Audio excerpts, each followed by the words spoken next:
Aubrey Morgan, his son, and his assistant were in a secure room. Aries, who are they? Find out everything about them, especially who their owner is, Aubrey said in the room, without even looking at the others. The assistant immediately nodded and headed out the door to relay the order. They seem to be the most likely beneficiaries of this conflict, and are either the ones behind our defeat, or at least connected to them. We'd never heard of them before they became Eden's contractors. At first, that didn't seem important to anyone and we all thought it was just a cost-cutting measure, but now they're going to take over Esperia, too. That means they'll be the military overlord every PMC dreams of becoming and can be considered a legitimate military force, with military-grade weapons. They may even be the ones producing them, George said, slightly jealous that, despite their power, they couldn't legitimately have such a massive force under them.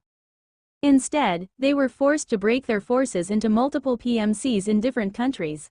That didn't mean their forces weren't large, or were particularly weak, but with such measures came cost increases, especially since each company had redundant departments and they couldn't be merged lest they draw the suspicion of everyone involved. It's either a small family that got lucky, or a company supported by a large family, but whoever it is, I don't care. I have to teach them a lesson for embarrassing us, Aubrey said, his tone slightly higher than usual. It was the tone he used when he was angry, something as rare as a unicorn horn, but as his family's honor was on the line he had become a person nobody would want to face at all. He cared about honor above all. That was why George was his favorite son. He showed a promise that his brothers didn't. It was like the Morgan family honor was carved into his bones. Not that his brothers were especially lacking, but despite being hard workers, there wasn't really anything outstanding about them, much to Aubrey's disappointment. But why 6 months, and not a few years? Aubrey asked in his usually calm tone. He wanted his son's view of the situation and considered the question one of the many tests he had given the younger man. There's 2 possibilities. Either they already know of some large deposits and are using the time limit as a means to justify discovering them, or they're confident in finding something within that time frame. At the same time, they can't make the period too long, so that in the event they find something, the citizens would still have hopes of discovering something better when the 6-month period is over, George answered. It was an easy test for him, as he'd been thinking about a possible reason from the moment it had been mentioned. He knew his father well and had long expected such a question from the man. What do you think we should do if it's the second possibility? All we have to do is suffer a loss of a few $100 million to book all the world's reputable prospecting companies for 6 months, George answered with a sinister smile. Good thinking, but too naive. That'd make it too obvious that someone's out to sabotage them, Aubrey said with a smile on his face, then started explaining where his son was wrong. Then he gave a better plan. Why go to such a needless extent when we could just pay the company they hire to simply not report what they find? Instead, they'll tell us. Then, after the 6-month period is over, all we'll have to do is, accidentally, find it and win the extraction rights. That way they can't do anything, as long as they value their word. Aaron was hard at work, training his combat skills. The blows exchanged between him and his opponent seemingly carried the weight of the world with them, but at the same time, a normal person would have a hard time tracking them. The 2 combatants were moving and attacking at such speed that an onlooker would only see afterimages, at best. Today marked the 210th day since he had begun training in Athena's hellhole. During that time, he'd had everything a soldier from every department in Ares was supposed to know drilled, and sometimes hammered, into him. And his trainer would accept nothing less than excellence from him.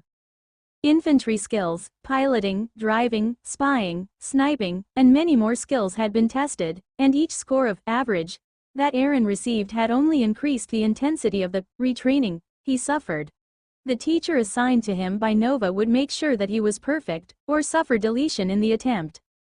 The image of someone hitting a boulder and shattering it was soon followed by the sound of the punch landing. The one who threw the punch, Aaron, remained standing in place. His chest rose and fell as he heaved for breath and wheezed. Is that satisfactory? He wiped the sweat from his forehead. Good. That's what I wanted from you before I could allow you to leave, said a voice from inside the dust cloud. A beautiful woman was walking out of it without a speck of dust or ounce of sweat on her clothes or skin.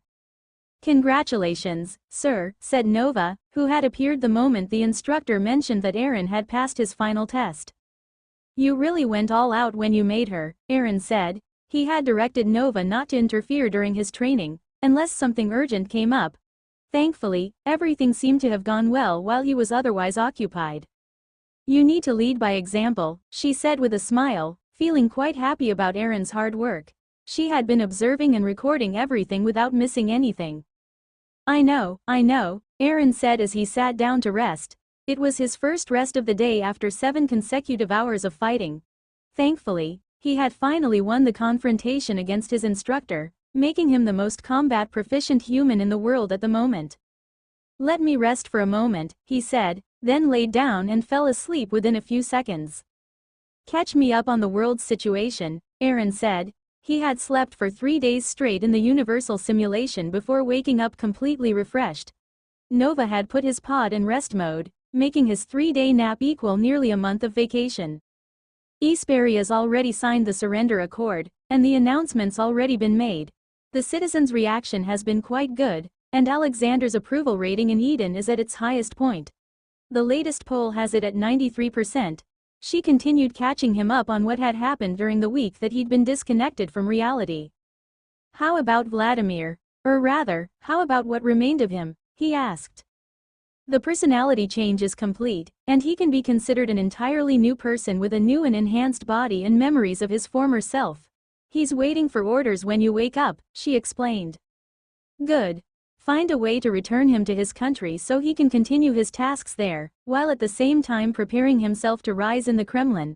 If possible, I want him to take over their entire intelligence network, then resign and start a career in politics. Leave the task of accomplishing his return without suspicions to the intelligence department. That's what they're there for, Aaron calmly said. He planned for the man to return to his position and gain political power.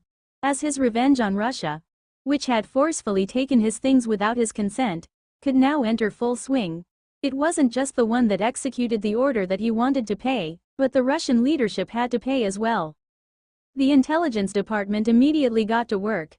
They soon came up with a plan to return Vladimir to his country with a story that would make his disappearance understandable, while still allowing him to return to his position without any suspicion. As for Aaron, he had already logged out and went to meet his family and friends. After all, he had spent more than 210 days in that hellish training compound without any access to the outside world. After spending a week with his family and friends, he finally returned to work and had his first meeting with his CEOs and friends, Felix and Sarah, who seemed to have an idea of what the meeting might be about. Long time no see, Aaron joked, as they had met last week during his pseudo-vacation, though he had spent most of it being grilled about his absence by his family. How've you been? I've been good. We didn't have much work to do, thanks to you, Felix answered.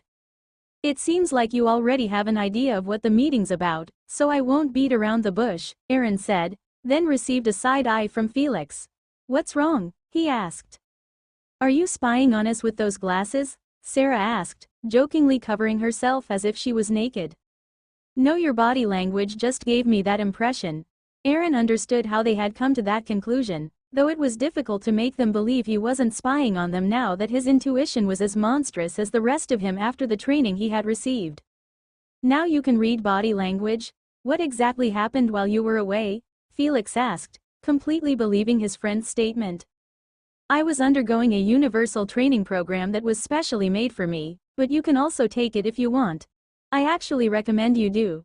Aaron hoped his friends would undergo the same training he had, as he knew it would be helpful to them both physically and mentally. We'd like to try it, but only after we have some free time. It looks like you're about to bring us a heavy workload, Sarah said, hinting for Aaron to return back to the main topic and not continue rambling. Okay. Soon, Alexander is going to announce the discovery of oil in several of Eden's exclusive economic zones. He'll be opening bids for a company to participate in extracting it for the nation. As you know, the process will take about 2 months to determine a winner. Which will be us, because we'll know the bids beforehand. Also, we have connections with the government, and we're the ones that discovered it in the first place. So I want you to start preparing for it from tomorrow onward. Aaron sent Felix a file with a step-by-step plan. He turned to Sarah and asked, How many users of Gaia OS are there? Nearly 3 billion, she answered without needing to think. That should be enough to release a social media app with a substantial user base. Aaron had decided that it was about time he started actively farming SP, as he had been quite passive in his use of the system up to this point. But now, he could benefit from its new feature and buy certain knowledges piecemeal. His plan was to gain enough SP, not to buy one full knowledge category, but to buy small pieces of different knowledges and send them to the universal simulation for the scientists to work on. At the very least, they could look for other applications for the information. You want a social media app to sell ads, or to harvest data? She asked. Though I have a few more reasons for releasing it, I don't plan on immediately monetizing it. Instead, I want to use it to control public opinion more efficiently, since controlling it using other social media sites isn't as efficient or effective. Aaron gave her one of the reasons for developing their own social media app. What features do you want it to have? She asked. I'm still thinking, but the coding will be done the moment I have a solid idea. At the moment, Nova is doing research on what features people use the most and will come up with an app when she's done, Aaron answered. But a few of the features are already known, so you can start the promotion as it should be ready for release by the end of the month. He sent Sarah a document that had all the needed information so that she could use it in her promotional plan. Following that, they continued talking about different things before Aaron bade them farewell and left the office. The meeting had been face-to-face, despite VR being more convenient, as he liked the feeling of being with his friends in reality more. A convoy of 3 cars were heading in the direction of the presidential palace. The cars, though they looked different, resembled the vehicles used by the president of Eden. Thus, they had also attracted some attention. People wondered if they had the same features as the presidential motorcade, or if it was just a good custom paint job. Though the cars were similar, they carried a dignity that was subtle, yet still noticeable to those with keen eyes. The cars were traveling without stopping. Coincidentally, traffic lights were lining up to ensure that the convoy would only get green lights at every intersection, and when they reached the presidential palace, they weren't even stopped at the security checkpoint at the entrance. The gate was already opened for them, allowing them to pass through it without any problem. Welcome. Alexander gave Aaron a respectful smile as he greeted the incoming businessman at the entrance to the building, similar to how he would receive a foreign dignitary. Thanks. How've you been doing? Aaron greeted, giving Alexander a friendly smile in trade for his respectful one. Let's get inside and continue our talk there. Alexander pointed in the direction of the building. Is it about time to announce the oil discovery? Alexander asked after they had taken a seat. Yes. You should announce it a few days after you announce the upcoming presidential election. If you announce it before you announce the election, it'd waste the political potential of working out a deal for the country's benefit, Aaron said. The announcement would give the incumbent, temporary president a leg up in the upcoming election. The following weeks went as planned. Aaron didn't get hit with any unexpected stumbling blocks. The soldiers that had been captured as prisoners of war during the Eden-Isperia War, as well as the first skirmish, were the first to be sent to Avalon Island to start their training. The Ares members stationed in Isperia were documenting the now out-of-work soldiers that wished to continue serving as part of the new Isperian military force. Although many people liked the idea that their country was going to be protected by the powerful army that had overwhelmingly defeated them, there were still some that hated everything it brought with it. They thought Isperia shouldn't even have surrendered without putting up a desperate struggle in the first place, and having their enemies train their new soldiers was unpalatable, to say the least. It wasn't really surprising that many of the people in that group were among those who'd voted against surrendering and had chosen to continue the war, despite knowing that they had a high chance of losing even if they fought with everything they had. Although they had voiced their opinions online about how the accord was a disgrace to their country, they did no protesting or other such things. Many of them had already suffered some trauma, as they'd known at least one person that had tried to fight back when the announcement had been made. And those people couldn't even be buried in one piece, as Eden had specifically chosen that group to act as a warning, a brutal one, but effective. It managed to keep people who would have otherwise resorted to even civil war in check and quiet with their tails between their legs. The compensation for the families of the dead had started a few days after the signing of the accord, which, when counted in government time, was considered faster than the speed of light. Many other countries that had paid reparations in the past had needed at least a few months before their compensation payouts even began. The process of ensuring that the applying people really had a relative among the casualties wasn't a problem for Eden at all. The Esperian soldiers that died were within the range of one or another of the Henry's eyes scanners, meaning that they had been documented perfectly well. Everything about their faces and bodies was in Athena's database, making it quite easy to verify the applications. Once the applications were verified, an initial payment would immediately be processed and delivered to the bank account of the relative's choice, and the payments would continue for a period of 12 months. The total payout would be enough to make sure the families left behind wouldn't be hungry for the rest of their lives, if it was wisely used. Rena was leisurely sitting in her office chair, slowly spinning around. It was a habit of hers that meant she was either thinking about something important, or something was distracting her. This time, it was the latter, as she was watching a newsfeed that wasn't native to America. It was from Eden and showed a courtroom in which a trial was in its final phase. The judge was about to hand down his finding and would soon announce the verdict. He adjusted his microphone and glasses as he began delivering his verdict with the customary closing judiciary remarks. Ladies and gentlemen, we stand at a point in history where we must confront the darkest of human desires. The accused stands before this court with the charge of crimes against humanity. During this trial, the prosecution has presented undeniable evidence of the charges, and the accused, Adolf Hermanes Juan Santana, is before us today to receive the court's verdict. Our duty as members of the judiciary is to ensure justice, even when faced with the heaviest responsibilities. We have a duty to our fellow citizens, to the victims, and to the principles that underpin our society. Throughout the course of this trial, we have heard accounts of unspeakable acts performed by the defendant and his regime. We have seen conclusive and undeniable evidence that backs up those accounts and would shock the most jaded of bystanders. The systematic and wanton persecution, destruction, and cruelty perpetrated by the defendant's regime cannot and must not go unpunished. Today, we enshrine the actions of Adolf Hermanes Juan Santana in history as a warning to future generations to not repeat the mistakes of the past, but to learn from them. To not fall victim to the consequences of power, but to be wary of and overcome them. Today, it is with a heavy heart and unwavering conviction that I declare the defendant, Adolf Hermanes Juan Santana, guilty on all charges. His actions have caused immeasurable suffering and violated the most fundamental principles of humanity and morality. Therefore, in accordance with the law of Eden, it is the decision of this court that the defendant, Adolf Hermanes Juan Santana, shall be sentenced to hang by the neck until he is dead. This sentence is not an act of vengeance, but a solemn affirmation of the value of human life and a resolute rejection of the horrors that his regime has inflicted upon our great nation. As for those complicit in the crimes before the court today, they, too, shall be held accountable for their actions, and I charge the men and women serving the citizens of our great nation to leave no stone unturned in pursuit of the perpetrators that aided and abetted this defendant's crimes. I charge the citizens themselves with providing aid, relief, and comfort to those in that pursuit. Each and every one of us has the moral obligation to fight against injustice wherever it may be found. Some may argue that justice must be tempered with mercy, but it is our solemn duty to remember the victims who were denied that same mercy. Our actions today, and those going forward, are and will be a tribute to their memory and a pledge to never forget our humanity. May this judgment serve as a beacon of hope, a testament to the resilience of our great nation, and a warning to those who would contemplate such abhorrent acts in the future. Let it be known to all that tyranny and cruelty have no place in a just and united society.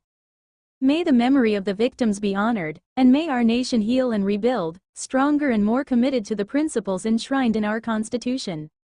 Court is adjourned. The judge brought down his gavel, marking the official fates of Adolf and his co-conspirators. Other than Adolf, only a few would receive the death sentence, while many more would be sentenced to 10 years to life imprisonment, and all of them were sentenced to asset forfeiture.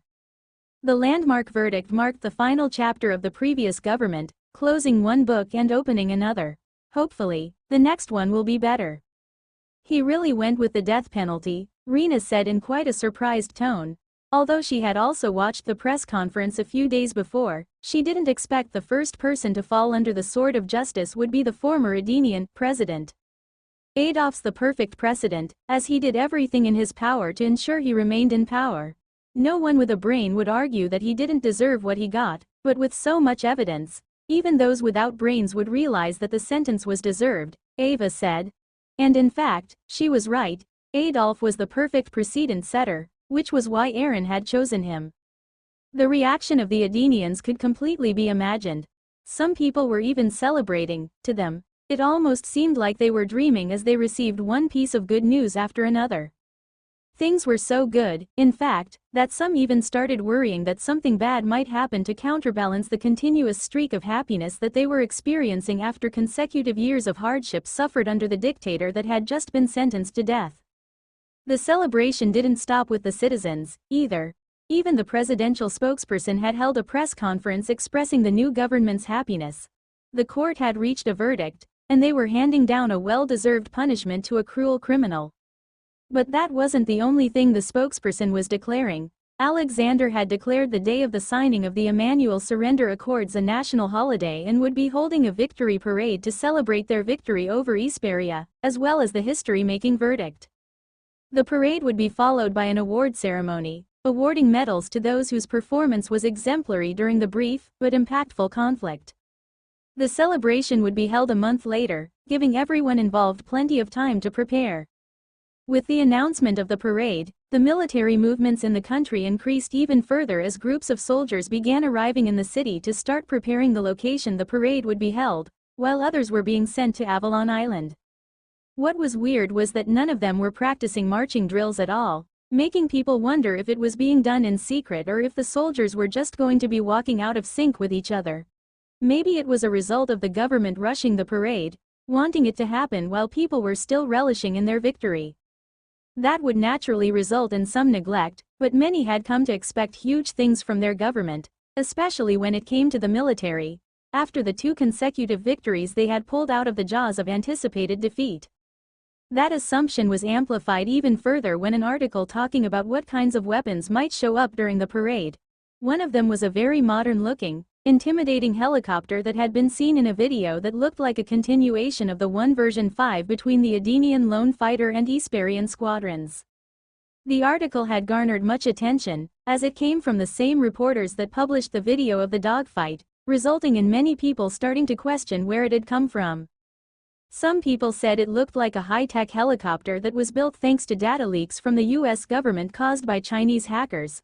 Others thought it was stolen by the PMC that guarded Eden, and now Isperia. A few thought that Ares had designed and developed their own helicopter, while still others speculated that it was just a good paint job that was used to disguise an already existing helicopter. Invites started rolling out from the Adenian government to the governments of every other country, as well as people who weren't politicians, but still had quite an influential position in the world. They wanted powerful businesspeople and many more to attend, since it wasn't just a military parade, rather, it was a day of celebration that included a parade. "So, are you going to come?" Aaron asked Rena as the two leisurely toured in the VR. When he'd logged in, he'd been informed of her being online and had decided to visit and talk with her. "I should. I want to lay my eyes on your full forces, as I haven't seen them in their entirety. I only saw a small unit when they were protecting you," she replied, not hiding her excitement about the parade. She really wanted to see the mercenaries that had fought against a country's full-fledged military and won. "Good. I'll send a team to pick you up and escort you to Eden. You shouldn't use your family's private jet, as that might attract more attention than we need," he said as they walked to a small hill overlooking some expansive, beautiful fields. "Oh, you have your own jet?" she asked. She didn't recall having heard anything about it. The last time she had received information about Aaron, he'd been traveling in a chartered jet. "Not at the moment, but I should have a few by then," Aaron cryptically answered, not giving a real explanation of where the fleet would be coming from. "Sure. By the way, do you need me to help you retrieve your machine that was taken by the agency? I'm sure I can return it to you in a week, tops, if I use some of the connections built as a result of Ava's hard work," she said. She was still thankful for the new assistant, as she was immensely benefiting from having her by her side. "No need. It's with DARPA now, not the FBI, but you don't need to do anything. It's exactly where I want it to be. Plus, they won't be benefiting from it at all," Aaron said with a smile that would make people think he was discussing something trivial. "That's good, then," she said, followed by a few seconds of awkward silence. Then she finally found something to talk about and asked, "Now that you've completed the move to Avalon Island, are you planning on renouncing your American citizenship?" "Not yet. Although keeping it means I'm still forced to pay American taxes, it should still benefit me for a few years before it becomes unnecessary," Erin answered, then continued, "How's the situation with your family competition?" "Although nothing much has changed, my brother seems weirdly calm. At one point, I even asked Ava if anything weird was going on with him, but her response was that she has nothing that could be pinpointed as the cause of the change. It's just that the approximate time this change happened is somewhere around the time she was offline," Rena replied. "Yeah, about that. It was an oversight on my side, and it shouldn't happen again. We're expanding our server capacity to several magnitudes above what it was previously, so you can rest assured. But you should still be careful, as such a drastic change might mean something huge is coming your way." The moment Erin heard her explain her situation, his new intelligence senses started tingling.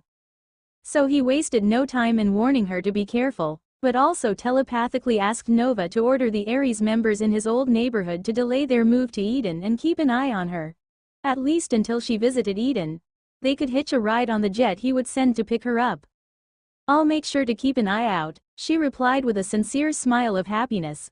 "Are you going to be showing new weapons during the parade, or just the ones you had before the war?" she asked.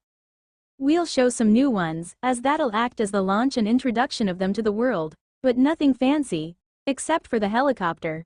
That one's an unplanned reveal, but since the cat's already out of the bag, it kind of forced our hand. At least we can use it to introduce the world to our advanced research capabilities, so people won't react aggressively in the future when the big guns come out," he answered, giving her a hint of what was going to be in the parade. "Here's the report, sir," Aubrey's assistant said as he handed him and George the preliminary report on Ares. It was all they could find in the short period of a few weeks.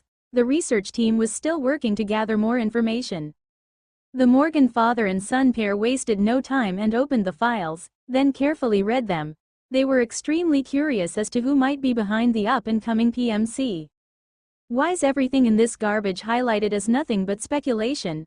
Aubrey raised his head and asked, dissatisfied by the report. Nearly everything in the document was highlighted as nothing but speculation or guesswork based on what little evidence they had collected in that period of time. "Sir, the company has no history of being registered in or deployed to any country before they showed up in Eden. And the info there's under tight lockdown. Ares even acts as the InfoSec, information security, branch of the country, making it difficult to get any information about them. Nearly every bit of evidence we managed to collect during the past few weeks is from OSINT, open source intelligence, through pictures and videos that were uploaded during the war from both the Eden and Esperion sides. And nothing about that gave us any details, making it impossible for us to know if any of our collected evidence is credible or not," the assistant said in a slightly worried tone. "I'm sure the investigation team isn't dumb, but have they tried to get an inside man for more information?" George asked. "Yes. We looked for people that we could say with some assurance have been members of the force for a longer period. But we couldn't even find a single one, so we had to deliver the preliminary report in such a vague way. But the upcoming parade should give us enough new and credible information to be able to at least pinpoint who they're affiliated with if we can track back the manufacturer or seller of the weapons that will be shown on the parade. That should be shown during the parade, as such a large number of them would at least leave a trail. Then we can use that trail to track who it might be connected to. Make sure the next report only has credible information. I don't want more speculation like in this shitty document," Aubrey said as he tossed the document on the table in front of them. He wasn't planning on continuing to read it, as unfounded nonsense wasn't something he should be tainting his head with. "Yes, sir," the assistant replied and heaved a sigh of relief in his mind, then immediately left the room to deliver the new orders. With advertisements rolling out about the upcoming social media app that Gaia was working on, it became a talking point among the users of their OS. And coming from a company that could now be considered a behemoth with more than 3 billion customers, word quickly spread.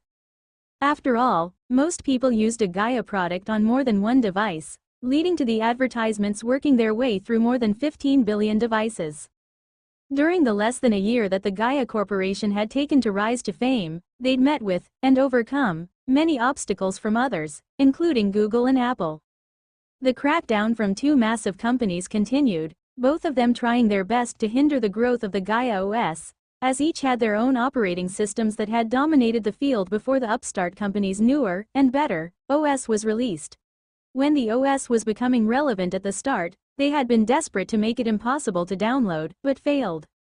Each and every blockade they put up, the Gaia OS would immediately respond to and break through.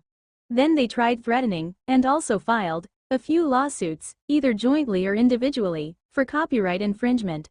The people in charge still wrongly thought of Aaron as a kid with a lemonade stand, not as the chairman of a large, multinational corporation. Gaia, however, responded with the same vigor. Their legal department was no slouch, having previously been its own firm that specialized in copyright and tech law prior to being acquired. The latest round of fighting had just begun, but the court had already made some initial rulings on motions in their favor despite the company itself having moved to Eden. 2 weeks later, Aaron had named the app Pangea. That was the supercontinent that used to exist on Earth, millions of years ago. It was a name that was meant to symbolize bringing everyone in the world closer together.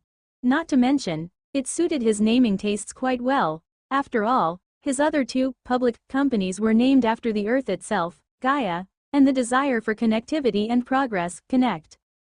It had finally been released, and millions of people, whether due to curiosity or brand loyalty, created accounts. It was quite easy, since their IDs from the Gaia OS could be directly imported, allowing them to immediately begin using Pangea without having to customize it further. And as those pioneers first opened the app, they were met with something that no social media app had had when it was first launched: an active user base. It was all thanks to the AIs that had been built to make the app look lively for the first batch of users. They were the most important ones to retain, as they would be the ones sending the initial feedback on the app. One of the things that tied people to their current systems and prevented them from moving from one to another was the history they built up on each app. Whether it be Instagram, Twitter, Facebook, or any of their smaller competitors, the time people had spent on those platforms had already built up a history for them. Thus, the social media giants weren't too worried about their apps losing relevance. Pangea had solved that issue in an ingenious way. All its users had to do was request the app move their entire history over to the new platform, regardless of where it came from. With more and more people using that function, the app became more lively. Not to mention, much more addictive and likely to hook first-time users. But although that made the normal users try it out, the feature's real importance was to influencers. They would have hesitated dedicating themselves to a startup, at least without being paid, but were instead moving over in droves after they realized they could migrate everything to the new platform without having to invest too much time. Even better for them, Pangea allowed one-tap cross-posting and follower consolidation, so the influencers would no longer have to carefully craft each tweet, story, post, or anything else individually. Their followers, thanks to the cross-posting and consolidation feature, would already follow them on Pangea if they were users. So there was no downside to the move, but plenty of benefits attracting them. But all of those features were dwarfed by one single function that made Pangea different from any other social media app: the AI integration. AI was something that Gaia was a world leader in, and they had no competitors. The AI in Pangea could be seen everywhere, and users could customize it in many different ways, making their personal experience much more fulfilling. It allowed for things like fact-checking, advanced search, and many more. The integrated AI could do it all, as long as people were subscribed to Gaia Premium. Thanks to the OS being integrated into the app, the world became nothing but one street speaking one language, and anyone could start an argument with anyone else without any nuances being lost in translation. After all, Gaia Premium included a translation algorithm that was hands down the best in the world. With big names like PewDiePie, Cole Sprouse, Lewis Hamilton, Kim Kardashian, and others making their move to the app, their fandoms followed. And that was no small number of people. "How many users do we have now?" Aaron asked Sarah in their virtual meeting room. It was filled with holographic screens showing different datasets regarding Pangea's launch. With the app successfully being launched 5 hours ago and having faced no bugs or crashes so far, We've already reached 215 million users. And nearly half of them are still engaged. That's unprecedented, even for the current social media companies. We expect the number to continue increasing as the other side of the world wakes up, and the explosive growth should continue for more than a month before it stabilizes. Then we predict that the user base growth will slow down and be on par with other platforms' growth. But by that time, we should have about 1 billion registered accounts, with a quarter of them expected to be daily users, she reported. She had fully prepared for the launch. How is the reaction? Is it positive? He asked. Yes. Using AI to create an atmosphere for first-time users while also using the data from their accounts to curate their personal experiences allowed us to avoid being pigeonholed into a single niche category. That would be counterproductive in the first place, Sarah replied. Aaron found himself thinking about privacy and couldn't help but smile and laugh at the situation he found himself in. What's up? Sarah asked, curious as to his reason for the sudden laughter. I found myself counting the number of laws I think we might have just broken in that short period of time, he said with the smile still on his face. It caught Sarah off guard, as she didn't expect that to be something to laugh at, and the absurdity resulted in her laughing as well. Even if it's a crime, so long as they can't prove it, it doesn't matter. Certain countries might think of banning Pangea over privacy concerns, though, which would make them believe they have leverage on us, she mused, pointing out some of the disadvantages they had to accept following the successful move of the company. You don't have to worry about that. I'm pretty sure it won't be the first lawsuit in the saga of United States versus Gaia Technology. Hell, they might even use the same excuse to force us to show them our source code again. That'll never happen, of course, but we can expect a few subpoenas to appear before Congress in the future, Aaron answered. And who'll be going for those? She asked. Me. It depends on whose name is on the subpoena. It'll most likely be you, though, due to your citizenship, but my name might also be on one. Even Zuckerberg's been called before Congress a few times. Aaron chuckled again, amused as he imagined himself sitting before Congress being grilled by politicians who knew nothing about technology, trying to provoke him into saying something they could use against him. They might even pass a law, or just completely ban the app. The buzz continued, with people in Eden being at the forefront of the new platform. They all knew that the company that had released the app was from their country, and they wanted to show their support. But it didn't stop there, as the Edenian officials also immediately created the first official governmental social media accounts on the platform. They were immediately verified and had their names displayed in gold, signifying that they were official government organization accounts. But other than Eden, no governments had registered yet, as they were waiting to see the number of users before they made a decision on whether or not they'll create accounts on the new platform. Pangea's massive and explosive growth continued for 2 weeks, reaching 1 billion users without any decrease in the trends showing at all. At the same time, it managed more concurrent users than any of the major social media sites. Though it wasn't like that growth hadn't caused any problems. Facebook, Twitter, and Instagram were all trying to figure out how Pangea was growing so fast. Mark Zuckerberg, Jack Dorsey, and Adam Mosseri were all flustered and had been on hours-long conference calls every day trying to figure out a way to stem the outflow of accounts from their platforms. With 1 billion registered users on the Upstart app, and a little more than half of those being active at any given time, as reported to Aaron through the active in the last-minute metric of Pangea, the 3 social media giants were beginning to appear desolate. It was a downward spiral the 3 CEOs were trying their hardest to stop. Some people were even discussing the reason why they were panicking when a few different social media sites had already been just fine existing alongside each other, but the irony was that the discussion was taking place on Pangea. The consensus was that it was due to the app having the ability to port the data from their previous social media accounts and upload them in the new app without any compatibility issues. That meant people had no need to return to their previous social media platforms, since their followers and people they followed would automatically be consolidated on Pangea from every one of their existing social media accounts. It also had a new, cooler, and more aesthetically pleasing appearance, not to mention a better discovery algorithm that ensured the media they saw in their panthalassa was tailored to their interests. Thus, the time people would normally spend scrolling through multiple social media platforms was now all dedicated to one, Pangea. EndNote. Like Pangea was the name of the mega continent in the past, Panthalassa was the name of the combined ocean that surrounded it.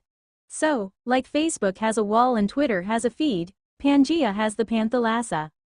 Also, ads being non-existent was another factor, as not a single ad came from the app itself, only advertisements posted by normal people were present, resulting in the users being able to scroll through the posts without being annoyed.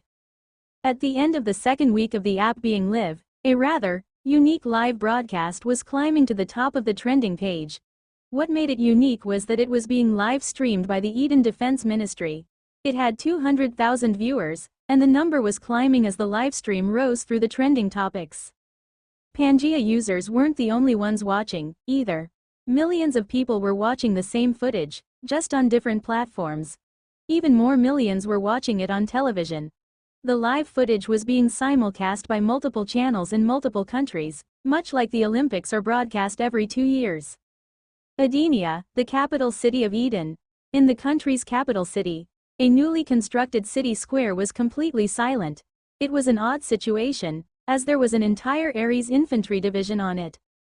The division was standing completely still without moving an inch in the middle of the road, arranged in rows of 5 abreast and columns of 10, separated by exactly 3 feet of space between each group. If someone were to walk past with a measuring tape, they would find it exact to the inch. Following the last box formation was row after row of military vehicles, like tanks, armored personnel carriers, and cargo trucks carrying different military hardware was behind them. There were many of them, all parked with the same precision as the soldiers at attention, their drivers standing on the side to present themselves for inspection. Contrasted against the still, silent soldiers and vehicles was the Edenian official parade band, formerly of the Edenian military. They were playing the Edenian national songs, like the Call to Colors, and many newly composed music for the military, among others. People almost wouldn't be able to believe it was being played by a military marching band, as those who knew music would discover that every single note being played by each instrument in the band was in tune. The former military band could rival the best orchestral bands in the world, like the London Symphony Orchestra or the New York Philharmonic Orchestra. Everyone was waiting for the president of Eden to arrive to begin the ceremony. The international guests began arriving first. Many countries had sent their ministers of foreign affairs, while others sent a member of parliament, but many developing countries had their presidents or vice presidents in attendance. The nations from the UN Security Council, America, Russia, China, France, and the UK, only sent junior diplomats, or none at all. The ones who didn't send anyone to participate in the celebration still sent letters of congratulations and some flowery apologies for being unable to attend. Once all the guests had arrived, a motorcade pulled to a stop near the podium where the international guests were already sitting, and the waiting honor guard opened the door of the center car for the president to come out. The moment Alexander stepped out, the citizens attending the event live went crazy, shouting their approval to the president, who turned to them and waved before being escorted to the stage that was made for him and the foreign dignitaries. When he reached them, he greeted a few before taking a seat as the military band played the last song before the program officially started. After the music ended, there were a few moments of silence before John took to the podium and ordered, "Parade rest." His authoritative voice was immediately followed by the sound of the soldiers' boots hitting the ground as they moved from attention to parade rest. "Attention, present the colors," he ordered, and the military band began playing again. Together with the music, the sound of a few synchronized marching steps came as the Edenian color guard took the field. Endnote: web links. Their steps were calm and neither fast nor slow as they marched toward the stage in front of them and presented the Eden flag. "The color guard is responsible for carrying the flag," said the MC of the event, which caused people to wonder where he was. After all, he was nowhere on the stage. "Please stand for the Edenian national anthem," he continued. The color guard reached the stage and presented the flag, then held their positions while the band played the national anthem. As the first notes of the song echoed out, John came to attention and ordered, "Division, present arms." The entire infantry division, as well as the drivers of the vehicles and John himself, raised their right hands in the Edenian salute. After the national anthem finished, John ordered, "Division, order arms." Every participant in the parade formation lowered their arms and resumed standing at attention. Then, the next order came, "Division, parade rest." Everything was being caught by the cameras that had been placed all over the field, then sent to the different channels' broadcasting boxes. The precision impressed quite a few people around the world, and ignited the patriotism within nearly every Adenian viewer's hearts. Some of the international viewers, though, thought the country was being smug and showy before the parade had even started. After the national anthem ended, a long and beautifully written speech was delivered by Alexander. A few of the attending citizens even cried, as the speech hit just the right notes for the citizens. Immediately following the speech, Alexander stepped off the raised platform and into the car he had arrived in, which had been fitted with microphones on the roof as he stood the car's open sunroof. The same thing was happening in the car behind him, but that one carried John, who was wearing his dress uniform. The cars started and drove to the head of the parade formation, signaling the beginning of the inspection. While the ceremony was in progress, Aaron was on the podium alongside the dignitaries from all over the world. He was wearing a bespoke suit, which was only to be expected since it was a product of an atomic printer.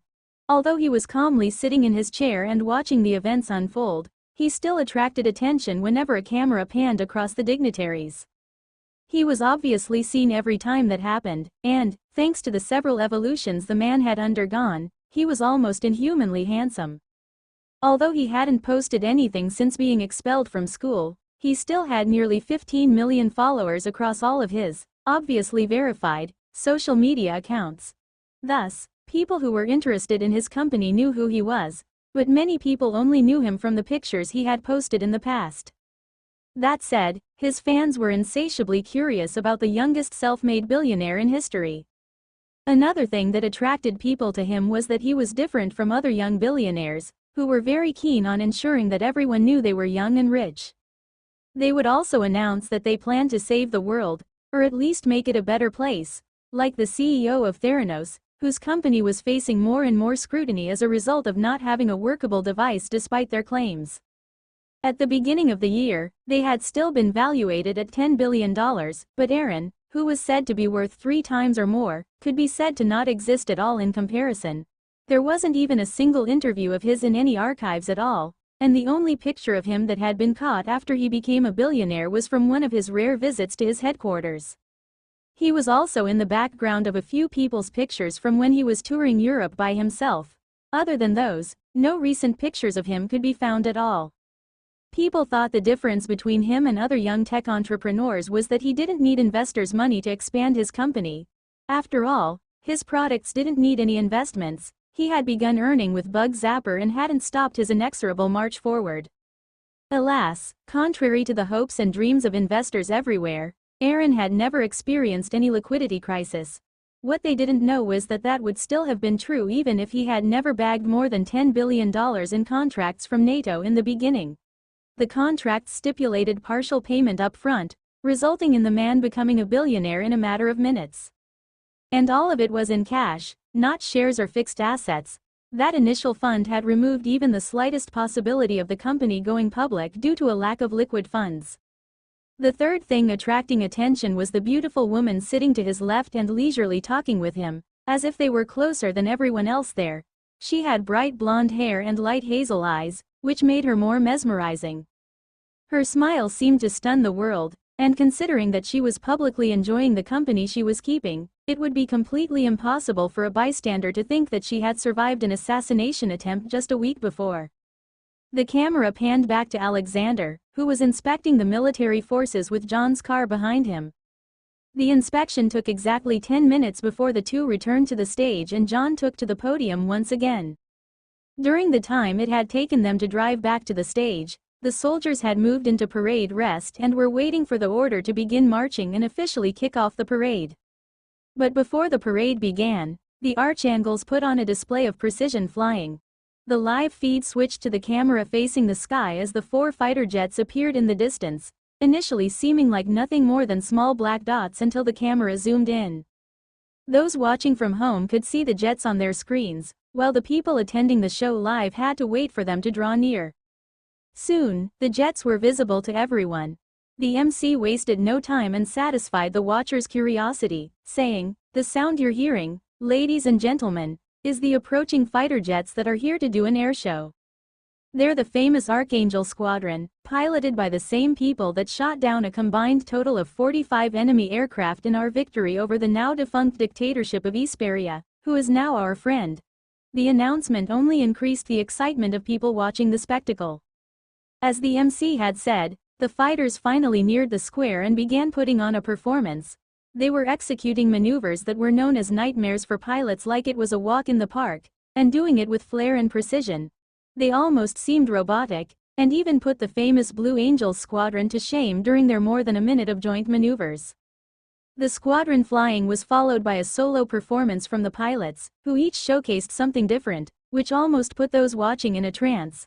The final soloist even almost caused some people to have mild heart attacks, thinking that something had gone wrong. He had pulled a zero-knot maneuver. Before that, he had performed other flashy tricks that were different from the previous pilots, but before his last stunt he approached the ground in a straight, high-speed dive before pulling up and heading back to the sky in a straight line with the afterburners at full power. It was like he intended to leave the Earth's atmosphere, but after gaining a bit more than 500 meters of altitude, the afterburners disappeared and the pilot put his jet into a stall before it fell from the sky.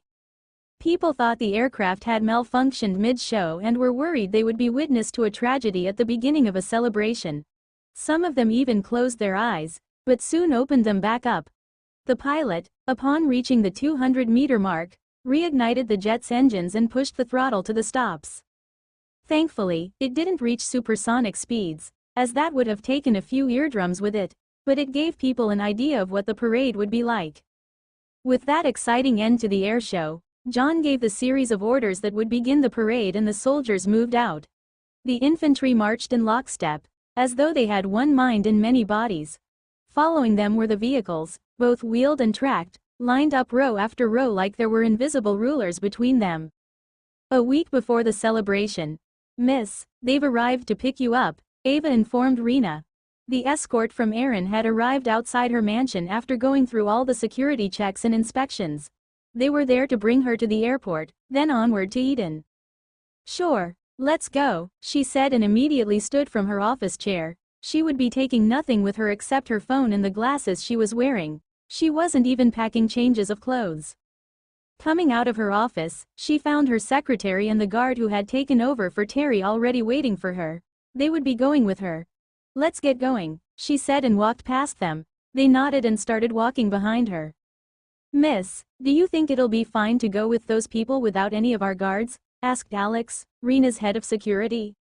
"You don't have to worry about that, we'll be perfectly safe with them. Plus, I don't think a single private jet can accommodate all of them, and your people, too," Rena said. She knew she would be safer with Aries than with anyone else. "Good evening," greeted a female driver who was responsible for driving the car that Rena would be taking with her secretary. Rena returned the greeting and smiled at her as she boarded the car with Alex and her secretary before the doors were closed behind them. "Very comfortable," she said, finding herself sinking into the seat and feeling like she was being massaged. Wasting no time, the convoy left the mansion. Rena and her secretary were in the middle car, with 2 cars ahead and behind her. All of them drove professionally as they left the Rothschilds' compound. It took more than 10 minutes of driving before they reached the gate to leave the compound and passed the security checkpoint. A new burner phone rang with a text at the same time the convoy left the compound. And with that text, certain gears were set into motion. Ava attempted to pinpoint where the text was going, but failed. The only thing she knew was that the phone that had received the text was in the same state as them. It had been destroyed before she could find its exact location. Despite failing, she still informed Rena about the message and that it might be about her, as no one in the compound that she had been monitoring fit the message. They were all still comfortably sitting at home, while Rena was the one who had left. Rena, who believed she was perfectly safe in the hands of Aaron's guards, just asked Ava to continue keeping an eye on the situation. As the convoy headed down the road carrying its load of VVIPs, the cars all slowed down in unison, then turned right, catching Rena, Chloe, and Alex equally off guard. They knew the route they should be taking, and this wasn't it. "Why'd we make an unplanned turn?" asked Alex, who was sitting in the front passenger seat of the car. The female driver said nothing and just pointed at the tablet set into the dashboard. The moment Alex laid his eyes on the tablet, The screen changed into a 3D map of the surrounding area. To his surprise, it wasn't a Google or Apple app, but data that had been collected and was being rendered in real time by the cars themselves. Alas, his surprise was soon overshadowed when the screen moved to about a kilometer in the direction of their planned route, and he saw a car with people inside it packing weapons no different from terrorists. They even had RPGs to the baggage place of the car. "Looks like that message was really about me, after all," Rena said when she saw the display through the augmented reality lenses of her glasses. "Turn around.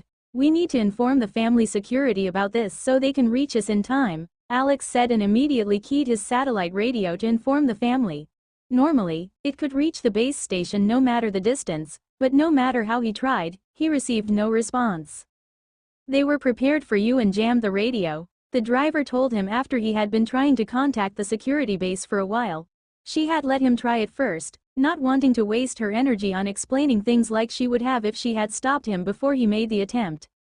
"Did they only jam our frequency?" he asked as the convoy made another turn to avoid another car that was similarly armed. "Yes, it looks like this is being done by someone who knows your system inside and out," she answered, hinting at who the culprit might be. While all of that was happening, the only ones panicking were Chloe and Alex, who was worried about Rena's safety. But while those two were afraid, the people with them were calm. The convoy continued avoiding contact with ambushers until they were on the only road leading to the airport. It was a long, straight road with no intersections, meaning they couldn't take any more turns to avoid the cars that were chasing after them. The chasers thought that they had finally cornered them and could deal with them, but alas, it was all planned by the Ares security detail. The moment the road they were on reached a sufficiently unpopulated area, 3 of the 5 cars in the convoy changed to the right lane. The one Rena was in and the 2 directly in front and behind her.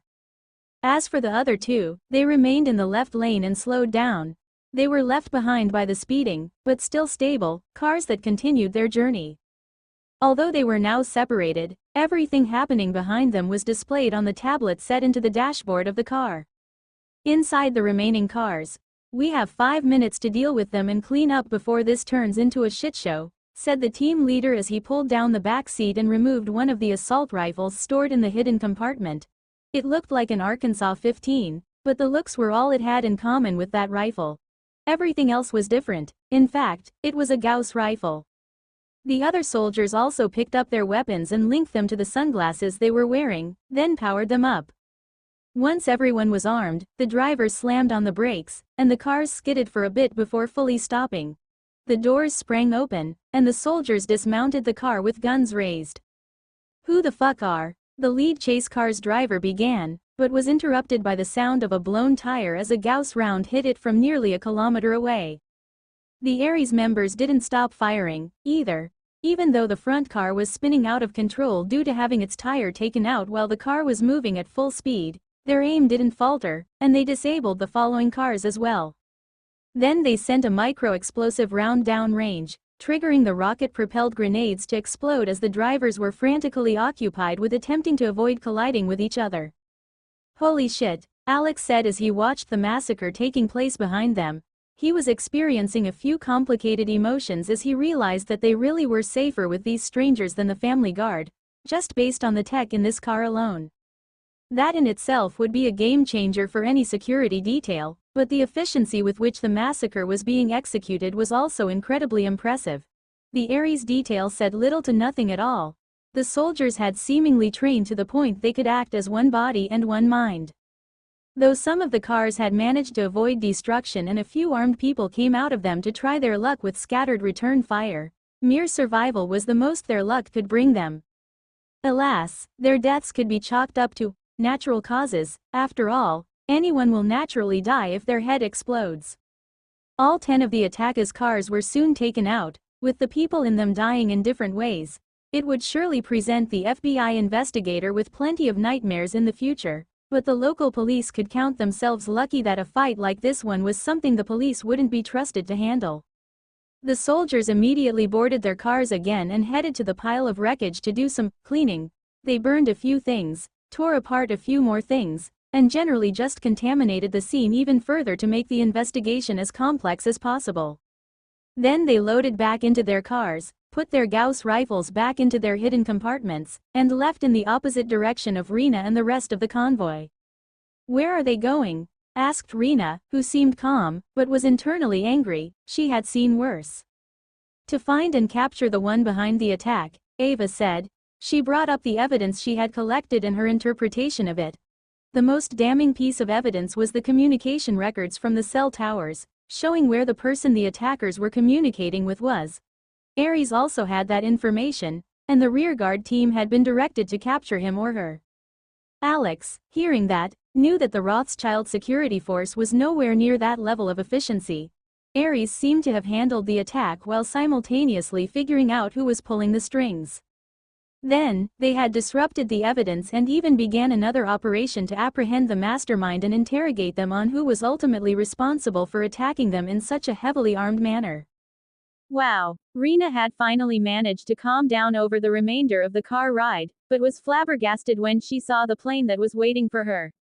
A super jumbo A380 was waiting for her in the private jet terminal at LaGuardia Airport, since there were no private airports in New York that could handle a jet of that size. "When and where did he even buy it?" she asked in surprise, as she knew that it took some time for a custom plane to arrive. "He bought it from Transaero Airlines, a Russian company. They were having some financial difficulties and were forced to sell some of their Airbus A380s.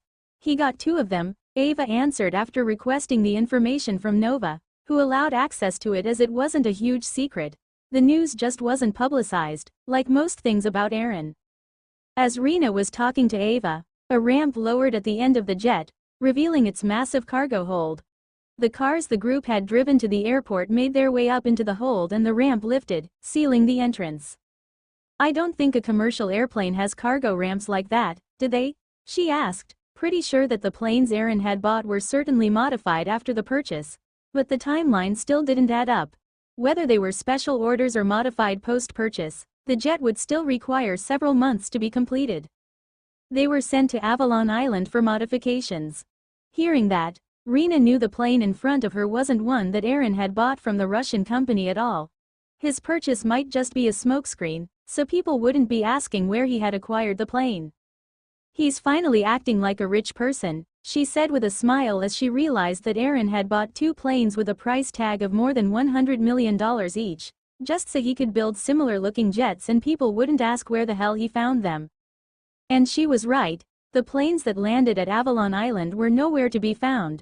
They had immediately been sent to the atomic printer for scanning and decomposition into their component atoms before a new plane with advanced tech replaced them. From the outside, the only apparent modification was the paint job. Aaron's jets had gold stripes with the initials ARN on the tails of the massive planes. The plane Rena was boarding could go head-to-head with fighter jets and survive while maintaining its operational capability.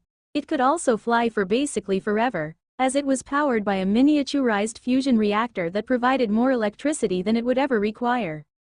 The excess electricity was run through runes that converted it into mana, which was fed into the engines to generate enough thrust to outrun anything it didn't want to fight.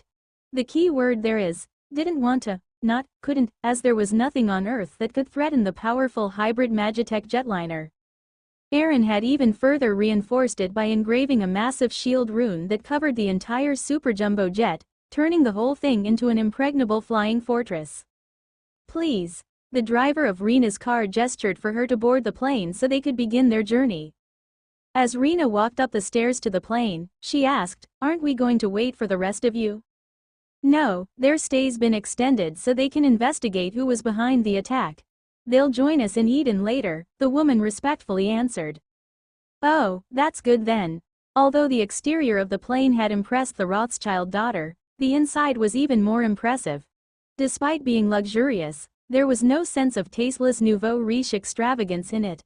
Instead, the decor had a certain dignity and gravitas to it. After onboarding everyone who was going to Eden, the plane taxied to the runway, having paid a premium to jump the line and take off after just a short wait, causing the commercial flights to have a slight delay in taking off. "Where am I?" Terry asked as he opened his eyes and found himself bound to a chair. Another person was similarly bound in front of him, but his vision was blurry, and he couldn't tell who it was with certainty. All he could tell was that their head was bowed, as if they'd fallen asleep sitting up. But although he couldn't see their face, he had a hunch as to who they were. Their wavy hair reminded him of his girlfriend. The moment he thought about her, he finally remembered everything that had happened. He had been watching as the mission went tits up. Things had started out well. They had successfully bribed an inside man and placed ambushes on every route leading away from the Rothschild compound that Rena could have taken to go anywhere. But somehow, their target had anticipated the ambushes and neatly avoided them, then turned around to fight once the situation had turned in their favor. So one of two possibilities was true. Either they knew where the ambushers were, or they were lucky. And after having seen how easily their target had mowed down the hired mercenaries that lay in ambush, Terry didn't think luck had anything to do with it. He had spent $20 million for nothing. He would even have suspected that they had been betrayed, except he'd taken precautions against that. Every group of ambushers was hired from a different mercenary company, and none of them, not a single one, was privy to the whole plan. They all had different instructions and were multiple independent parts of a whole that didn't know each other at all, so betrayal was an impossibility among impossibilities. Although he was shocked by the skill displayed by that bitch's guard detail, he hadn't been afraid. The video stream he was watching from the comfort of his command post had been routed through so many VPN servers that there was even a 2-second delay before the video even arrived. The two of them had thought themselves perfectly safe, as they had faith in the security of their command post, which was just a fancy way of saying, Katrina's basement, nothing should have happened to them due to the paranoid fixer's security surrounding her house in a 2-kilometer radius, which should detect any intruders with plenty of time for them to escape through a tunnel. Looks like our security was useless, he said when his memory reached the point where he had been knocked unconscious by an unseen attacker. His overconfidence in Katrina's security measures had resulted in them being caught so off guard that he hadn't even realized they'd failed until he woke up tied to a chair. "How are you doing?" Footsteps clicked against the floor from behind him, then he saw a man come into focus in front of him. It was someone he would never have expected to see in 1,000 years. "You seem to have failed your mission," said a man who looked no different from Arya Rothschild. "Oh shit, my fear came true," he thought as he eyed Katrina, who was in front of him. She had assured him that no such thing would ever happen. "What excuse do you have to give me?" asked Arya as he took a seat in a chair. "I'm pretty sure that there wasn't another chair in the room, or maybe I was just so focused on how we got here that I didn't pay much attention to where here actually was. Yeah, that has to be it. There's no way he could have just materialized a chair out of thin air, right?" Terry thought as his brain went into overdrive, trying to come up with explanations for the weirdness that had happened during the mission. He was sure that if he said everything exactly as it had happened, Arya wouldn't believe him. Hell, he wouldn't have believed it himself if he hadn't seen it live with his own eyes. "Yeah, that's right, I have the footage, so I can use it as an explanation. But for that to work, I need him to not have destroyed anything in the command post when he was capturing us. How the hell did he even reach us without us knowing, though, anyway?" Question after question appeared in Terry's mind, as the more he answered, the more surfaced. Terry paused for a moment, thinking of how he could explain what had happened, then said, "Sir, although I can explain, it'll be difficult to believe. So it's better if I show you what happened, instead. Can you bring my computer from the house? There's a video of the entire event." He was trying to avoid explaining it all. "No need to wait, I brought them all with you," Arya answered, then took out his phone and called someone to bring the computers that had been taken from the house. During the wait, Terry asked, "By the way, why isn't she waking up?" He tilted his head toward Katrina, whose head was still hanging down. "Ah, she'll be asleep for a while, as the dosage of our tranquilizer was the same for her as it was for you. So it'll take her longer to come out of it. Don't worry, she'll wake up in a few hours. But that'll be the least of your problems if you don't give me a reasonable explanation for your failure." As Arya was speaking, the door opened, and a man brought in a thick laptop. Terry immediately recognized it as his. "Tell me the password," Arya said after he received the laptop and turned it on. "Why don't you untie me first? It's very complicated, and I memorized it by rote muscle memory and not my mind," Terry said, struggling against his bindings. "So you can try pulling the same shit on me that you pulled on Rena? I'm not an idiot, like that bitch. Just tell me the fucking password," Arya coldly said. He was almost like a completely different person, judging from his tone. Terry immediately told him the password, as he knew that if he played any more games, his punishment would only be heavier. Arya successfully entered the password on his second attempt and immediately navigated to the location the video files were stored in at Terry's direction. He played the videos and audio recordings, silently watching and listening to everything that had happened. It took him more than half an hour to comb through all of them. It seems your failure really wasn't your fault. Those bodyguards were just better than the thugs you hired, Arya said, prompting a sigh of relief from Terry, who thought they were in the clear. But that feeling of safety was thrown out of the window when Arya continued, but you still spent more than 50 million of my own slush fund for your failure. I need a result that can justify the loss of so much money. What do you have in mind to soothe the pain of my loss? Arya didn't care that everything that happened during the assault could be considered an act of God or force majeure, and couldn't accept the loss of so much money. Or at least that was what Terry thought as he said, although it wasn't our fault, we still should have been prepared for something like that. I hope you can give us another chance, as the survivors of our first attempt are still waiting for further orders. Since they've already been paid, they can't turn me down, and we can come up with a better plan for when she returns. He hoped his plea would be accepted, because he knew that if it wasn't, they would be in for a good old torture session. No need for that, Arya said, then paused, causing Terry to almost have a heart attack before the Rothschild heir continued, but there's indeed a way. I want you and her to personally lead an operation. If you succeed, I'll consider your debt paid. Terry could only helplessly reply, I'll definitely accomplish the mission. When she wakes up, someone will be here to brief you on the mission, Arya said, then stood up and left the room, closing the door behind him. The two people left inside were still tied to chairs. We survived, Terry thought. That hadn't been assured, since they had been captured, and although he could have fought back and threatened Arya with the evidence they had set aside for just that occurrence, that would be considered something of a nuclear option that would only guarantee his destruction while not having much hope of harming Arya. A few minutes passed with nothing happening in the room, then Katrina shook her head. She had started waking up from the tranquilizer gas Arya had used on them. Are you all right? Terry asked as she raised her head with a groan. It sounded like she had received a thorough beating. Where are we? She asked when she completely came to and realized they were bound in a room she didn't recognize. I don't know. All I can say is that we're in one of Arya's black sites. He's the one that captured us. Terry detailed everything that had happened while she was sleeping. Shit, she said when he finished his summary of the events, as she knew that they were only alive because Arya wanted them to do another job. His investment in them hadn't gone well so far. But we can make it like our failure never happened if we accomplish the new mission, she continued, trying to calm herself. She knew that, since the moment they had been captured, there were very few things they could do to help themselves. As they had been taken from inside her so-called secure basement without them even realizing that they were being attacked, things were looking grim for them.